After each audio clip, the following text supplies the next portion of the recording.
Good afternoon, children. In my previous video, we had finished with the study on morphology of flower and we completed the topic with the differences between racemose and cymose inflorescence. Today, we are going to start with our new topic, lesson number 6, Kingdom Protista. This kingdom includes the unicellular eukaryotic microorganisms. Unicellular means one-celled and eukaryotic means those microorganisms where the nuclear membrane is present around the nuclear material. Also, here the other cell organelles like mitochondria, Golgi apparatus, etc., they are also present. Just to compare it, children, with our previous topic on Monera, where we discussed the members were prokaryotes. Prokaryotic means they did not have a nuclear membrane around the nuclear material. Also, they did not have other structures or organelles, for example, mitochondria, endoplasmic reticulum, right? See, we had discussed this, mitochondria, endoplasmic reticulum, Golgi complex or the chloroplast, they were all absent. So these are the two basic and primary differences between the two kingdoms. Monera, which we have completed, that is the kingdom under which we discuss bacteria. And today we are going to start with the new kingdom, Protista. Now again, I'll just tell you in the beginning, children, that in your textbook, the topic begins at page number 2.21. And here there are many things given which are certainly not as per your syllabus. Your syllabus clearly says, see, I'll show you here. Kingdom Protista, only two general characteristics and two examples of subgroups, chrysophytes, dinoflagellates, euglenoids, slime molds, and protozoans. So that means two general characteristics and two examples. You don't have to study more. So here, I like to tell you here that opening this page and the lesson, there are many characteristics and examples given which will not be required, right? So that is why I have made these kind of simple compiled notes for you so that you restrict, and if you obviously want to go to one or two extra characteristics, you can certainly do that. All right, so let us begin. The kingdom Protista, to begin with, the most important characteristic I have already told you that they have a well organized nuclear material with a membrane around the nucleus. Also, they have structures like Golgi complex or the chloroplast or mitochondria, which makes them very different from kingdom Monera. Then, the most important fact is that we call these organisms as the link or the connection between one side, kingdom Monera, that is the prokaryotic, we have finished it, the kingdom of bacteria, and here proper eukaryotes, that is the multicellular organisms. So here these are one of the channels or the link between prokaryotic and the eukaryotic. So these are unicellular and eukaryotic microorganisms. Alright. Now here they are represented by many examples. In the category of autotrophic, when we talk, that is a photosynthetic, we'll talk about algae. Whereas those which are heterotrophic, they include protozoans, slime molds, etc. If we talk about their occurrence, then they are found mostly in sea, fresh water or moist soil. That is, they are mostly aquatic, right? Then they are found in the water bodies in the form of planktons or the plant body materials. Some of them, they also live in animals like parasites. So this is a wide range of their occurrence from aquatic forms to animals as parasites, etc.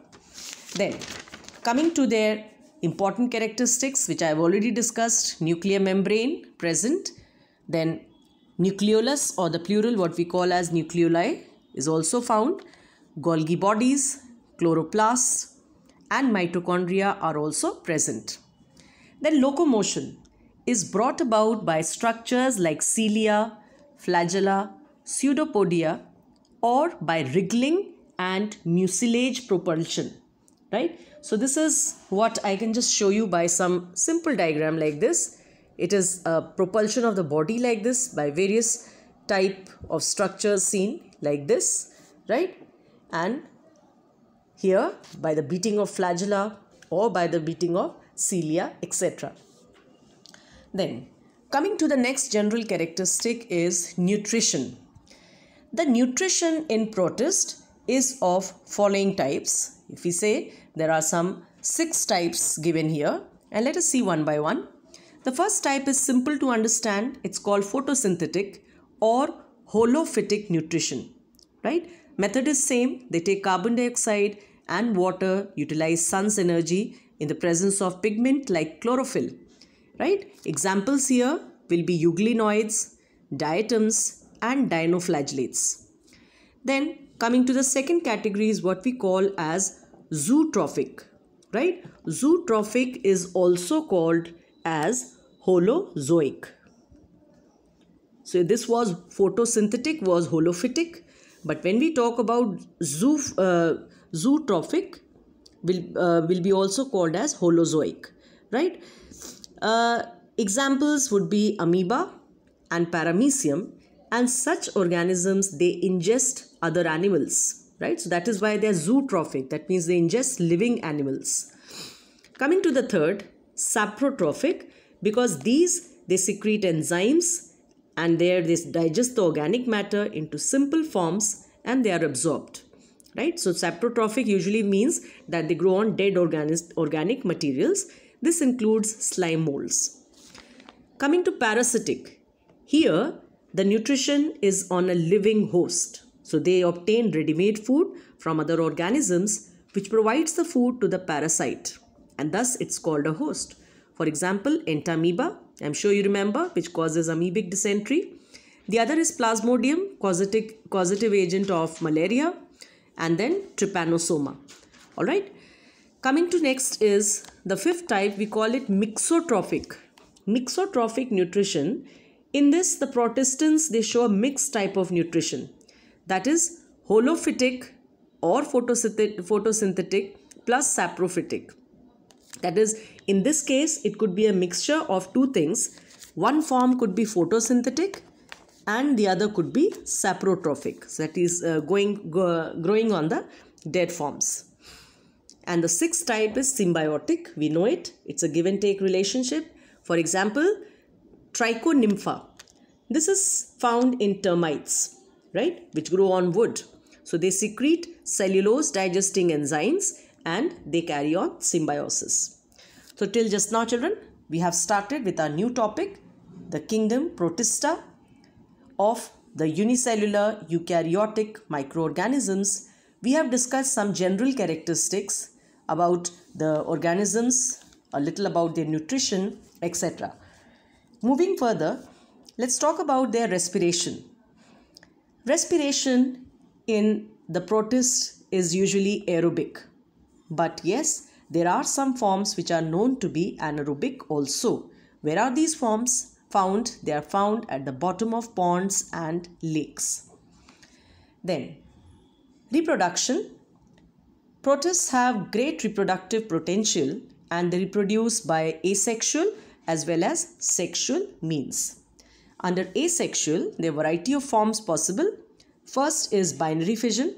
We know it, children, that binary fission, the organism divides into two daughter cells, right? And this can be seen in organisms like paramecium or euglena. The second is what we call as multiple fission. Why is this different, children? Because here the organism divides into several daughter cells. So binary means two. So the daughter cells were two that were born. Multiple means many. So here there will be many daughter cells formed. The third is budding. Budding means it is formation of an outgrowth or a bud on the parent body which separates later into a new individual. So this can be of two types, exogenous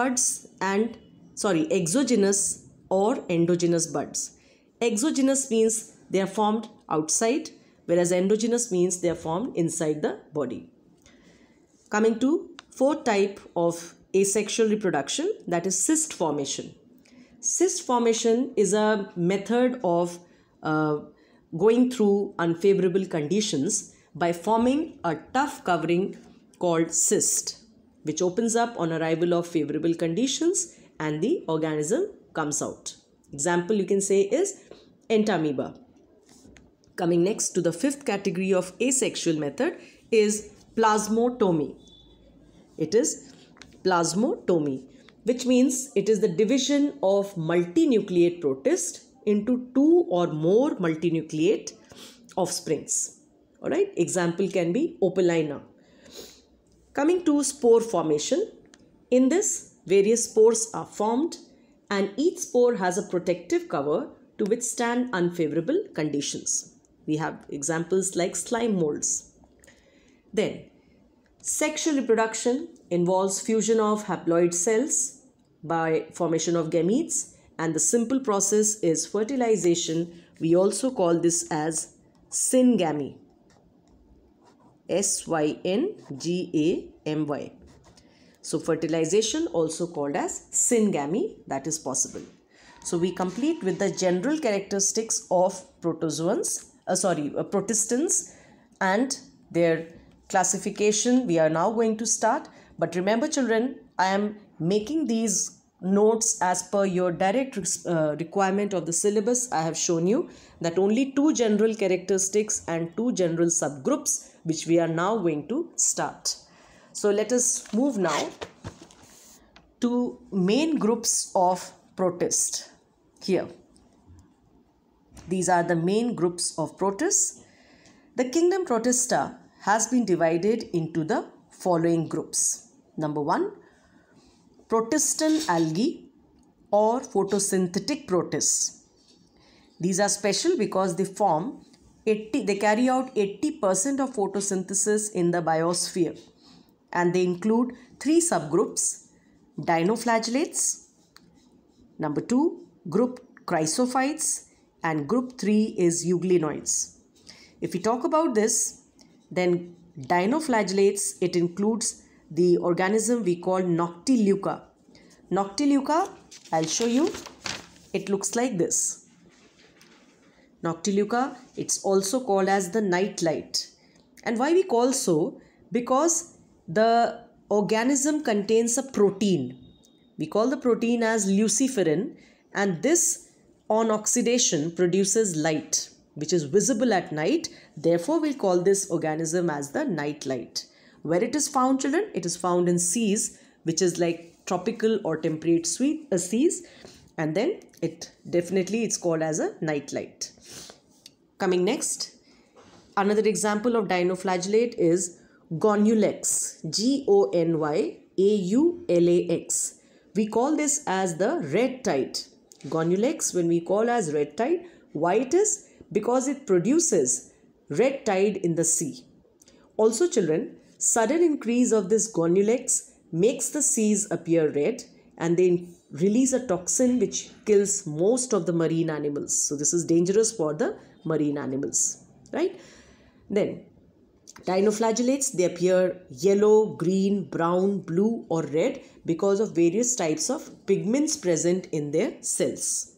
So that was the first subgroup here. We'll talk later in the detail just now, but I'm just classifying this into the major categories. We have started with the main group of protists. We are at first group called Protistan algae, under which we are talking of subgroups, dinoflagellates, we completed just now. Moving to the second, we call as subgroup 2, chrysophytes. This includes diatoms and desmids. You know, diatoms and desmids. Desmids are also called as golden algae. Both of them, they are part of the phytoplankton of the oceans. They're found in oceans, and surprising figure would be like a blue whale, right, which is around 60 tons, may contain some 2 tons of phytoplankton. That is, these both of them, they can be around 2 tons in the gut of the blue whale. Then moving to the third subgroup, we call them as euglenoids or the euglena like organisms, and this includes the organisms, we can say both they have the characteristic of plants as well as animals, especially Euglena. And the other is Rhabdomonas. I'll show you Euglena. This is Euglena. White shows the characteristics of plant and animals both at the same time. Plant, it resembles because it has presence of chloroplasts. You can see chloroplasts scattered all around, which is a typical characteristic of any plant cell. But it resembles animal cells by showing presence of contractile vacuole, a pulsating organelle which is used to throw excess water out of the body. So at the same time it's showing characteristics of both the kingdoms, and thus it is also called as an intermediate between plant or an animal, or we call it as a plant-like, at the same time animal-like life. Alright, so another example, Rhabdomonas. Coming to group 2 under protists, slime molds. Slime molds are special because they show a wide range of coloration. We also call them as consumer decomposer protists. Consumer decomposer protists. Special they are because they have animal-like vegetative stage and plant-like reproductive stage. They divided further into two groups. First, acellular or plasmodial slime molds. This also will be called as class Myxomycetes. And this includes two examples, Physarum and Fuligo. Group 2 we call as cellular slime molds because of their typical cell-like structure, and it is also called as class Acrasio, A-C-R-A-S-I-O, Acrasiomycetes, which includes Dictyostelium and Ecostelium. So as the syllabus says, children, only two examples to be learned. So that's why I have written two general characteristics. We are coming just now. This is Physarum. It comes under the acellular slime molds. You can see here it's a plasmodial or acellular slime mold. Coming back to the general categorization of the third group of protists is Protistan protists. Protistan protists, they are to be studied under the following heads. Here, mode of locomotion is mainly to be studied as per your syllabus. So here the groups are Zooflagellata, where we have flagellate Protistan protist, right?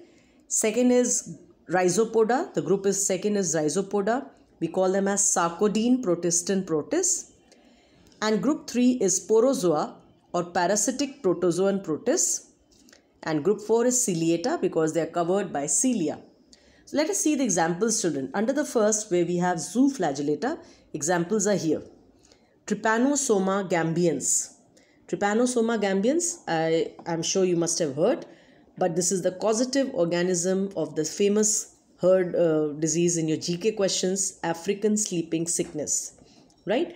You know, in this what happens? The patient feels lethargic and unconscious, and therefore this disease is called as sleeping sickness. Another example is Leishmania donovani, right?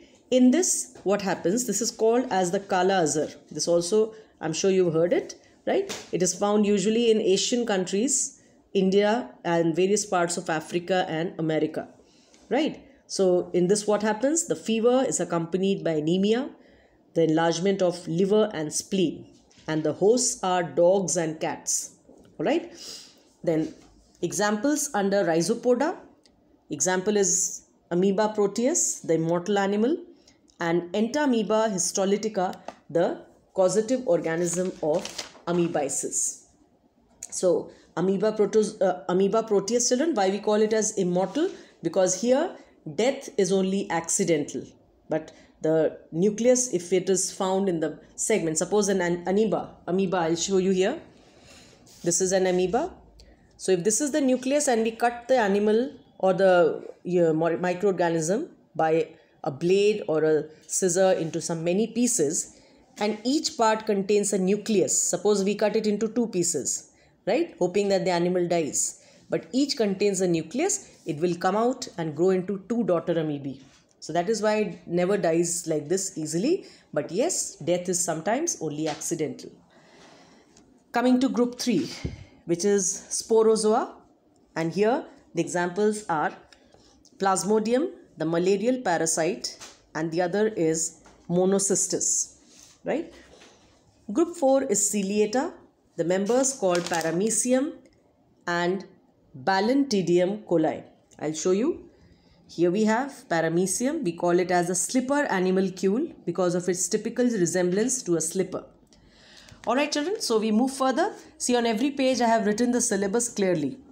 Here on this categorization, it's only 2 examples in each and 2 general characteristics which are now to be started.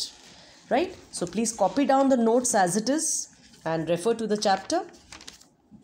Now here we have the characteristics. Again, see, I have written 2 general characteristics and 2 examples only. Let us talk about dinoflagellates. So this is the first group. Here I have just given you the summary of the whole topic.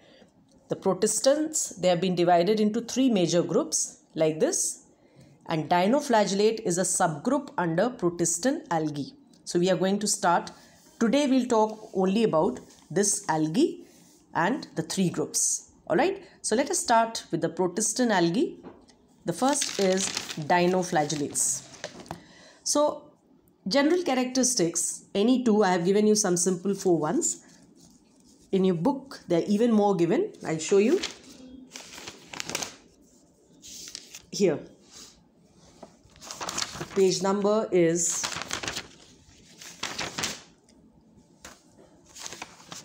yes. Dinoflagellates are here. Page number 2.26. So you can see this is all about dinoflagellates. The detailed part given up till here. 1.5 pages. But your syllabus says only 2 characteristics and 2 examples. So that's what I've shortlisted. What are dinoflagellates, children? They are mostly marine and photosynthetic protists. See, the category is photosynthetic protists. So that definitely they'll be the photosynthetic forms and marine, found in various colors like green, yellow, orange, brown, blue because of pigments. Then there are 2 flagella present, right? Contractile vacuole is absent in many marine forms. The pulsating organelle I told you, which controls the water in the body, that is absent. The reserve food is usually starch or oil. Examples I have told you, Noctiluca, the nightlight, right? And the other is Gonulex or the red tide, which makes the sea appear red, or it's also called as phosphorescent. But this is also a problem for the marine animals which are killed because of the toxin released by Gonulex. Coming to group 2, that is chrysophytes. Here there are many given in the book like this, diatoms and desmids. Moving further, this is entire chrysophytes till here, right? So this is what I've tailor-made for you. What does the group chrysophyte mean? This group includes diatoms and golden algae. I've already told you the desmids. They are the part of phytoplankton of the oceans, right? Microscopic, unicellular and photosynthetic. Now these, they either occur in aquatic habitats as floating or are bottom dwellers. Most of them, they pile up at the bottom of water bodies, forming big heaps called diatomite, right, or diatomaceous earth.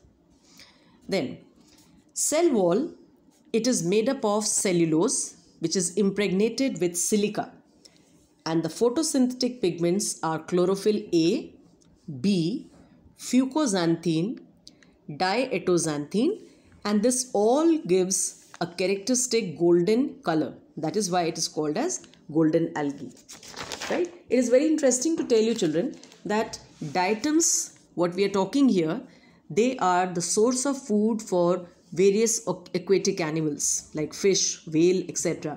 Right? It is also believed that they produce around 50% of the world's organic matter, that is by photosynthesis. Then petroleum, the most important substance that we require in our daily life, is extracted from seas. We know it already. But seized from where? It is by the oils from the diatoms. So the oils give petroleum, which is very important in our practical daily life, right? Then moving further to the last for today, group 3 is euglenoids or the euglena-like flagellates.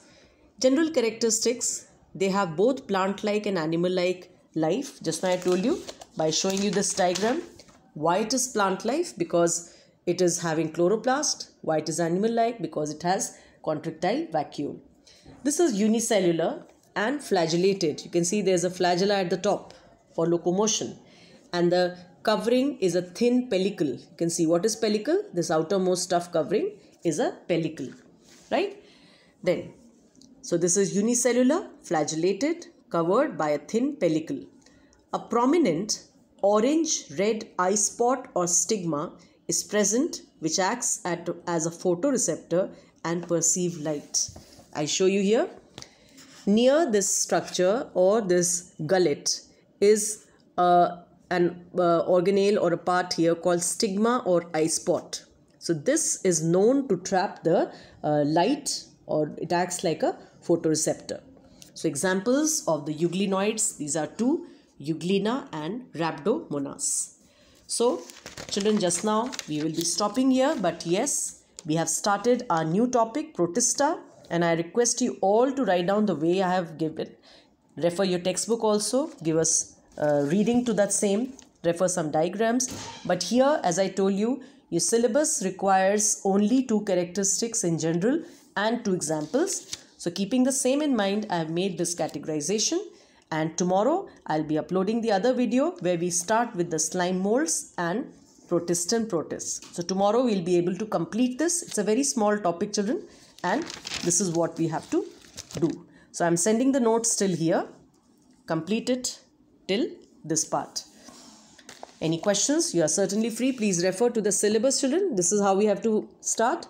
Kingdom Protista, only 2 general characteristics, 2 examples of the subgroups chrysophytes, dinoflagellates and euglenoids. Till here I have done. We'll continue from slime molds and protozoans tomorrow. Thank you.